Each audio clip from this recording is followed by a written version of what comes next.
What is happening, baby? Welcome back to the Huddle Chat Sports Network's very own fantasy football huddle, presented as always by DanklyfeBrand and yours truly, the host, as always, Dallas Clark.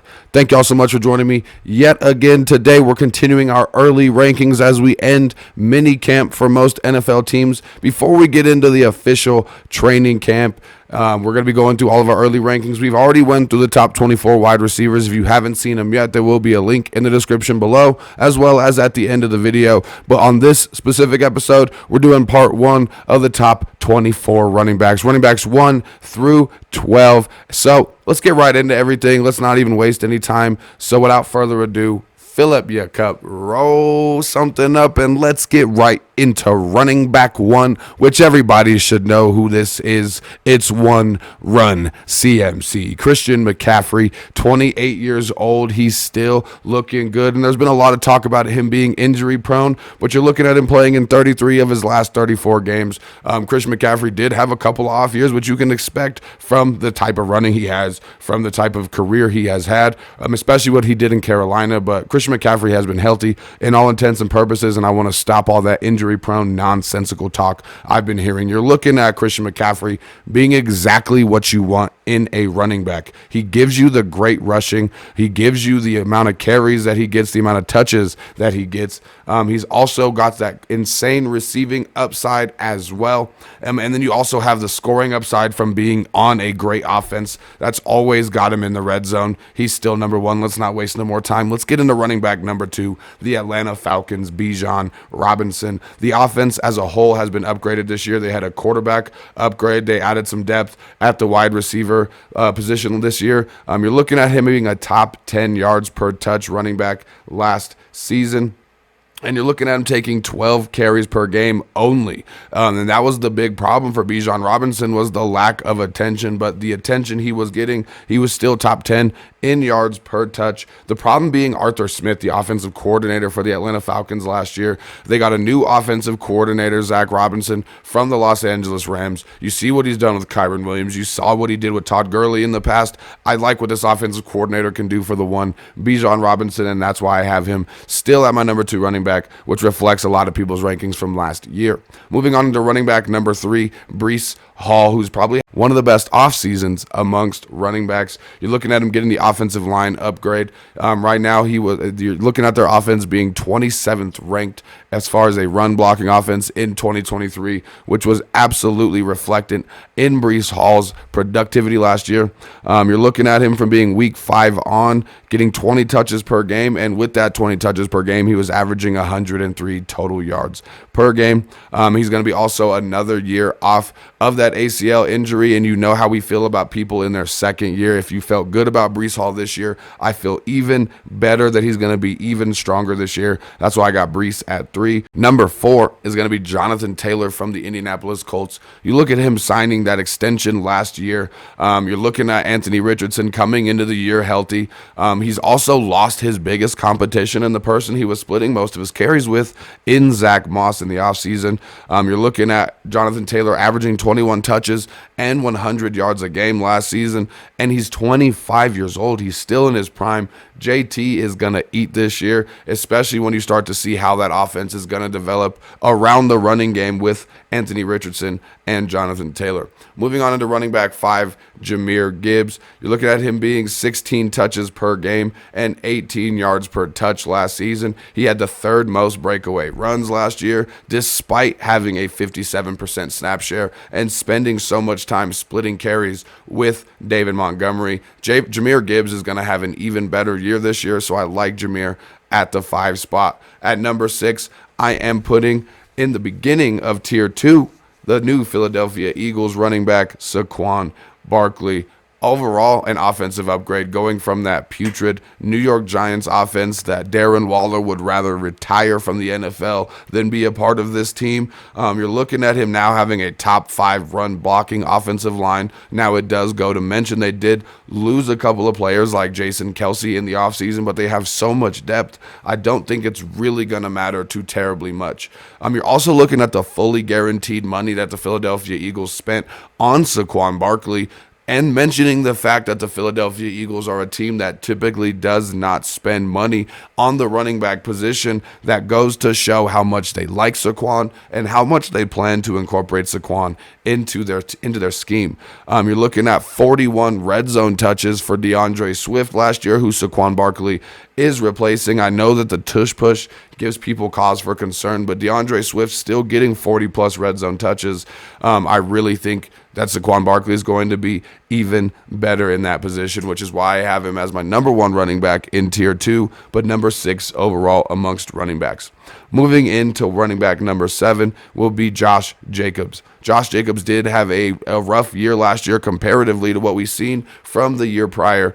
However, you're looking at Josh Jacobs, and when you look at Pro Football Focus and some more advanced stats, you're looking at him facing 7.2 defenders in the box on average, meaning he had 7 or more defenders in that front line, in that linebacker to defensive line position, because nobody was scared of that Raiders offense last year. All they had to do was stop Josh Jacobs. It was the 4th most defenders in the box faced by any offensive player in the NFL last year.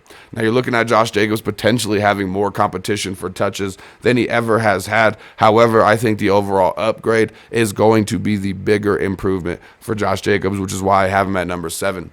My number 8 running back is going to be last year's RB2, Kyren Williams from the Los Angeles Rams. He had 23 touches a game, 113 yards per game, and bolstered an 85% snap share. However, this year he does have a little bit more competition, which is why I have him lower than a couple people do in their rankings. You're looking at him having Blake Corum now that they drafted in the 3rd round, still a second-day pick. However, Blake Corum does pass protect on an elite level, which I do think is going to allow him to get on the field a lot more than you would like to see as a Kyren Williams owner. And you're looking at him being one of the top pure rushers in college football over the last few years. So I think Blake Corum is definitely not anything to overlook as a Kyren Williams owner, which I think will depreciate Kyren Williams just a little bit. But you did see what he did last year. If Kyren Williams stays healthy, I think finishing around running back 8 is definitely not something that is an unbelievable thing to think of.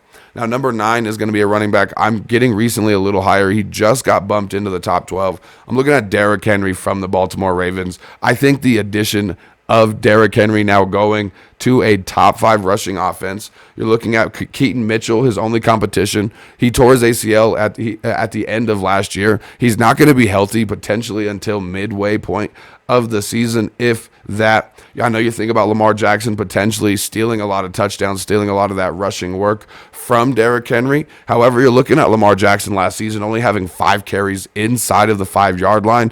Gus Edwards had 13 touchdowns last season, and I think that can be definitely what something Derrick Henry can do, plus some. So I love Derrick Henry here at number 9. Number 10 is going to be another running back that I'm a little bit higher on than the consensus. It's going to be Isaiah Pacheco. He's coming off 18 touches per game last season. You're looking at them not adding any competition, and he also lost Jerick McKinnon, who was really stealing a lot of that passing down work from Isaiah Pacheco. So you're having already the 18 touches per game, now adding in the potential to be added in to the pass work. I'm higher on him than most. I got Isaiah Pacheco at 10. Following number 10 up with a player that I was higher on than most, I'm going to go with Devon Achane, a player that I'm actually lower on than the consensus right now. You're looking at the Miami Dolphins re-signing Raheem Mostert. You're looking at them still drafting a big, fast running back, which they already didn't have on the roster. I know these all sound like a lot of negatives, but you are still looking at the fact that Devon Achane was a huge part of the offense. He had 12 touches per game, and he had 7.7 yards per touch, which is the key stat. That's by far the most among the running back position last season. And the overall touches, that's going to be the main concern, which is why I'm lower, because you're looking at Devon Achane not really having the room to gain more touches in this season with the added the extension, the 2-year extension for Raheem Mostert, the added running back. There's only so many times the ball can be spread around, and I don't think Devon Achane is going to get more work unless we get an injury, and you never like to guarantee yourself on injury. Now, before we finish everything off with running back 12, I'd like to make sure that if you like the content, you smash that like button, and if you're new to the channel, hit that subscriptions bar and that notifications bell so you know as soon as new content is coming out. Then wrapping everything up, my number 12 running back is going to be Travis Etienne from the Jacksonville Jaguars. He really had a quiet offseason, and I think that might be the best thing for Travis Etienne. You're looking at him having that 19 touches per game, them not adding any competition really. However, the main reason I am concerned about Travis Etienne is Doug Peterson has been quoted not once but twice in this offseason saying they want to lessen his workload to lessen the chance that he gets injury and put a little bit more work on the backup running back Tank Bigsby. Now, I do think that he still can make magic. He does have a lot of breakaway potential. However, you never want to see a lessened workload, which is my one cause to pause on Travis Etienne. But other than that, I think he can definitely finish as an RB1 this year, which is exactly where these top 12 running backs are going to be. Make sure you guys stick around. We're going to have the top 24 running backs coming in the next day or so. And I want to make sure you guys are always paying attention to the quarterbacks, the tight ends, and like I said, we had the wide receiver video we just finished doing a couple days ago. We got top 12 and top 24 wide receivers, so make sure you check those out. That's going to do it for me today. Make sure you always keep your chin up and your attitude down. I'll see y'all next time. Peace out.